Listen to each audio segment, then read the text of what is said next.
ഇതൊക്കെ സ്റ്റേജിൽ നടക്കുന്നതാണ്. ഇപ്പൊ പ്രിയങ്ക സ്റ്റേജിൽ നമ്മളെല്ലാവരും അങ്ങോട്ടും ഇങ്ങോട്ടും. പിന്നെ ഒരു കാര്യമുണ്ട്, നമ്മൾ അംഗങ്ങൾക്കിടയിൽ ഇതെല്ലാം അങ്ങോട്ടും ഇങ്ങോട്ടും പറഞ്ഞ് കോംപ്രമൈസ് ചെയ്ത കാര്യങ്ങളാണ്. എല്ലാ ആരോപണങ്ങളെക്കാളും ഗുരുതരമാണ് മതം മാറ്റുക എന്ന് പറയുന്നത്. അതൊരു പരാമർശമാണ്. അത് കരുതി കൂട്ടി പറഞ്ഞതാണെന്ന് കരുതുന്നുണ്ട് ആരും? എനിക്കറിയില്ല ഇത് എന്താണ് പ്ലാനിങ് എന്ന് അറിയില്ല. ഞാൻ പറഞ്ഞില്ല, ക്യാമ്പിലായിരുന്നു. ഇപ്പൊ രണ്ടൂന്ന് ഇത് കണ്ടപ്പോഴാണ് മനസ്സിലായത്. അത് തന്നെയാണ് ഞാൻ വിശദീകരണം തരാൻ വന്നത്. ഞാൻ എവിടെയെങ്കിലും ഏതെങ്കിലും സ്ഥലത്തും അങ്ങനത്തെ ഒരു മതവുമായി ബന്ധപ്പെട്ട് ഞാൻ സംസാരിച്ചിട്ടുണ്ട്. അൻസിബ ഹസൻ എന്നാണ് പേര്, അതുകൊണ്ട് തനിക്കെതിരെ ഇത്തരത്തിൽ ഒരു ആരോപണം ഉന്നയിച്ചു. ഓ, അതൊന്നും എനിക്കറിയില്ല കേട്ടോ. ഇതിനു മുമ്പ് ഞാൻ സഹകരിച്ചിട്ടുള്ള സിദ്ദിഖാണ് എൻ്റെ ഏറ്റവും വലിയ ആശ എന്ന് പറഞ്ഞാൽ. നടൻ സിദ്ദിഖ് ഇക്കാലത്താണ് ഞാൻ എന്തെങ്കിലും അമ്മയെ കുറിച്ചുള്ള കാര്യങ്ങളാണ് ചോദിക്കുന്നത്.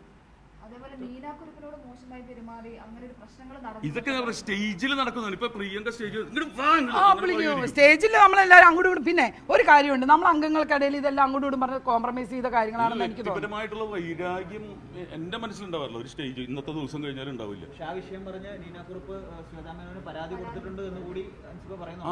എടുത്തിട്ടുണ്ടെങ്കിൽ അതും കൂടെ നിങ്ങളൊന്ന് കാണിക്കും. നിങ്ങൾക്ക് ചോദിച്ചതല്ലേ സ്റ്റേഷനിൽ 10-15 കൊല്ലമല്ലോ ഞങ്ങൾ ഒരുമിച്ച് പോകുന്നു.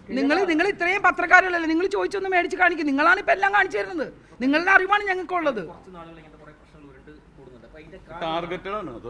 അല്ല, കഴിഞ്ഞ കുറെ നാളുകളുണ്ട് ഈ അമ്മയുമായി ബന്ധപ്പെട്ട് നിരവധി വാർത്തകൾ, അതായത് ഇപ്പോൾ കുക്കു പരമേശ്വരനെതിരെ വാർത്തകൾ വരുന്നു, ഔണിഷിപാലിനെതിരെ വരുന്നു, അങ്ങനെയുള്ള നിരവധി ആരോപണങ്ങൾ സംഘടനയ്ക്കുള്ളിൽ നിന്ന് തന്നെയാണ് പുറത്തേക്ക് വരുന്നത്. അതെനിക്കറിയില്ല. അല്ല, ഞാൻ പറഞ്ഞത് അല്ലെ, ഇപ്പൊ അതിന്റെ ഇപ്പൊ ഏറ്റവും അവസാനം കണ്ടിരുന്നതിലേക്കാണ് ടിനുട്ടം കൂടി വരുന്നത്. അപ്പൊ ഒരു സംഘം ആളുകൾ ഇങ്ങനെ പ്രവർത്തിക്കുന്നുണ്ട് എന്നുള്ളതാണോ? എന്താണത്? അറിയില്ല, എനിക്കറിയില്ല. അത് കൃത്യമായിട്ട് എനിക്ക് അറിയാതെ ഞാൻ പറയുന്നത് ശരിയല്ല. ഇത് ആരെങ്കിലും പറഞ്ഞു കേട്ടിട്ട് ഇതുപോലെ ഞാൻ പറയില്ല. അതെ, ഇത് അമ്മയിലെ ആൾക്കാരുണ്ട്. അമ്മയിലെ സംഭവങ്ങൾ അമ്മയെ തന്നെ തീർക്കുക, അമ്മയിലെ തന്നെ ഇടപെടുത്തുക. ഞാൻ അതുകൊണ്ടാണ് ഓടിയെത്തിയത്. ഇപ്പൊ ക്യാമ്പ് കിടക്കുന്നതുകൊണ്ടാണ് എനിക്ക് വരാൻ പറ്റാതെ. ഇവിടെ കമ്മിറ്റി അല്ല, കമ്മിറ്റിനെ തീരുമാനിക്കട്ടെ. അൾട്ടിമേറ്റ് കമ്മിറ്റിയാണ്. ഞാൻ 10 കൊല്ലമല്ലേ ഇവിടെ നിൽക്കുന്നത്. ഏതെങ്കിലും ഒരു കംപ്ലൈന്റ് ഇതുവരെയായിട്ടും വന്നിട്ടില്ലല്ലോ. ഒറ്റ കംപ്ലൈന്റ് പോലും വർഗീയമായിട്ടോ പേഴ്സണലായിട്ടോ ഒരു സ്ത്രീ ഇവിടെ കൊടുത്തിട്ടില്ല. അതാണ് നമ്മൾ പറഞ്ഞിരുന്നല്ലേ. വേറെ തിരിഞ്ഞിരിക്കുന്നു.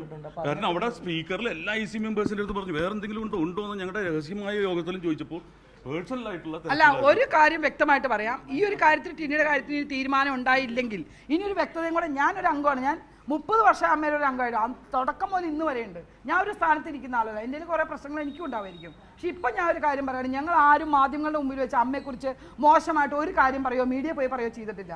ഇതിപ്പോൾ ഒരു അൻസിബ ഇപ്പോൾ രാജിവെച്ചതിന് ശേഷം ഇങ്ങനെ ഒരു സംഭവം ഉണ്ടായി. അമ്മയിലുള്ള ഇപ്പോഴും അംഗമായിട്ടിരിക്കുന്ന ഒരാളാണ്. ഇനി ഇങ്ങനെയാണ് പോകണമെങ്കിൽ നിങ്ങളായിരിക്കും ഇനി ഞങ്ങളുടെ കൂടെ ഉണ്ടാവുക. ഞങ്ങൾ നിങ്ങളുടെ കൂടെ തന്നെ എപ്പോഴും നിൽക്കും. അമ്മയുടെ കൂടെ നിൽക്കാൻ പറ്റാത്ത അവസ്ഥ വരും. എന്തുകൊണ്ട് ഞങ്ങൾ ഇതുവരെ വല്ലതും പറഞ്ഞിട്ടുണ്ടോ? ഒരു പ്രശ്നം ഉണ്ടായി, ഞങ്ങൾ എന്തിനേലും പിന്നെ റിയാക്ട് ചെയ്യാൻ വന്നോ? നിങ്ങൾക്കറിയാലോ, മെമ്മറി കാർഡ് വലിയ വിഷയം ഉണ്ടാക്കി. നിങ്ങൾക്ക് എല്ലാവർക്കും അറിയാവുന്ന കാര്യമാണ്. നിങ്ങൾ തന്നെ ഇത് പലതും എന്നോടും ചോദിച്ചിട്ടുണ്ട്. ഞാൻ അന്ന് അതിനുശേഷം എന്തെങ്കിലും ഒരു ആൻസർ നിങ്ങളടുത്ത് പറഞ്ഞോ? ഞാൻ പറഞ്ഞു എന്താണ് അമ്മയിലുള്ള സംഭവം അമ്മയെ തീർക്കുമെന്ന്. പക്ഷേ ഈ ഒരു സംഭവം വന്നതിനുള്ള ഉത്തരം തന്നേ പറ്റൂ. ഇല്ലെങ്കിൽ നിങ്ങളുടെ കൂടെ തന്നെ ഞങ്ങൾ നിൽക്കും. കട്ടയ്ക്ക് നിൽക്കും. ഉത്തരം എല്ലാം പിന്നെ ആരെയില്ലാണ്ടാവുന്നത്. ഇനി പിന്നെ നിങ്ങളെ കൂടെ നിൽക്കാൻ പറ്റുള്ളൂ. നിങ്ങളുടെ കൂടെ ശക്തമായിട്ട് നിൽക്കുന്നു. All the best. നിങ്ങൾ തന്നെ കൊണ്ടുവന്നത്. അതെ, നിങ്ങൾ ഈ കൊണ്ടുവന്ന ദൃശ്യമായി നിങ്ങളെല്ലാവരും ഈ തരുന്ന സപ്പോർട്ടിനാണ് ഏറ്റവും കൂടുതൽ. നിങ്ങൾ എല്ലാവരും എത്തിക്കുക. എന്താ സംഭവം ചെയ്യാൻ ഞങ്ങൾ അറിയട്ടെ. ഓക്കെ.